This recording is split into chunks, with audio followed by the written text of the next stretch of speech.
جو ان کا اصل کام تھا وہ کام نہیں انہوں نے چھوڑا.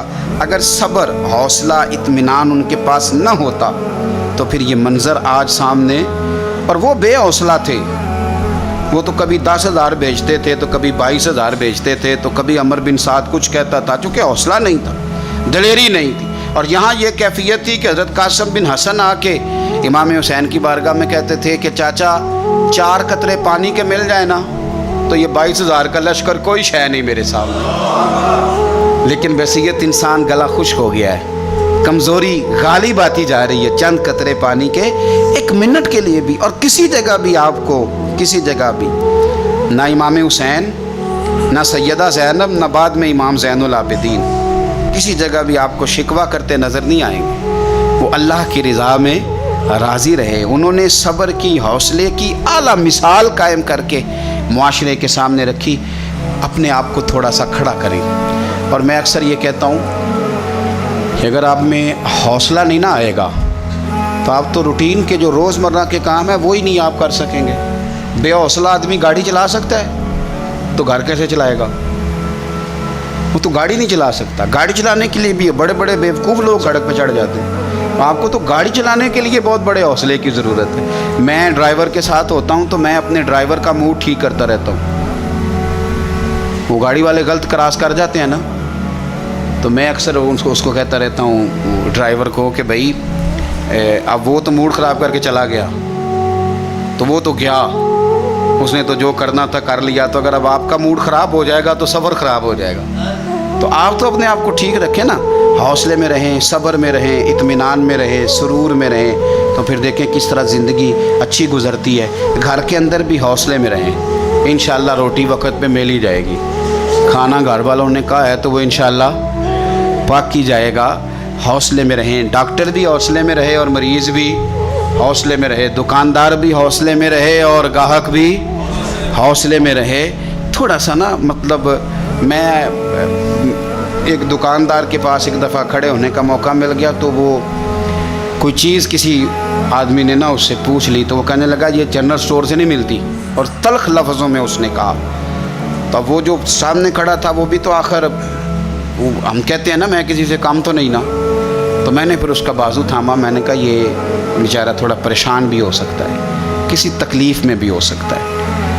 تو آپ مہربانی، آپ یقین کریں کہ ابھی ہم وہیں کھڑے تھے، بات کر ہی رہے تھے تو اس تک آواز بھی نہیں جا رہی تھی، لیکن وہ بندہ خود بخود ہی صرف 2-4 منٹ کے اندر اندر کہنے لگا یار ناراض نہ ہونا، بڑا پریشان کیا ہوا ہے بعض چیزوں نے، تو یہ جو چیز آپ طلب کر رہے تھے میں نے تلخی سے بات کر دیا، یہ میرے پاس نہیں ملتی، یہ میڈیکل سٹور سے ملے گی. تو اگر وہ اسی وقت اس کو جواب دے دے تو تلخی ہو جائے. تھوڑا سا اگر آپ حوصلہ کر لیں گے تو امید ہے کہ سامنے والا واپس آپ تھوڑا سا زندگی میں اطمینان کریں، تھوڑا سا سکون کریں. تھوڑا سا میرے پاس رات کو 4-5-6 ڈاکٹر آ گئے تھے تو میں ان سے کہہ رہا تھا کہ آپ دوائی بھی ضرور لکھیں پر تھوڑا سا نا مریضوں سے ہنس کے بولا کریں. آپ کی مہربانی. آپ روز مریض دیکھتے ہیں تو آپ عادی ہو جاتے ہیں.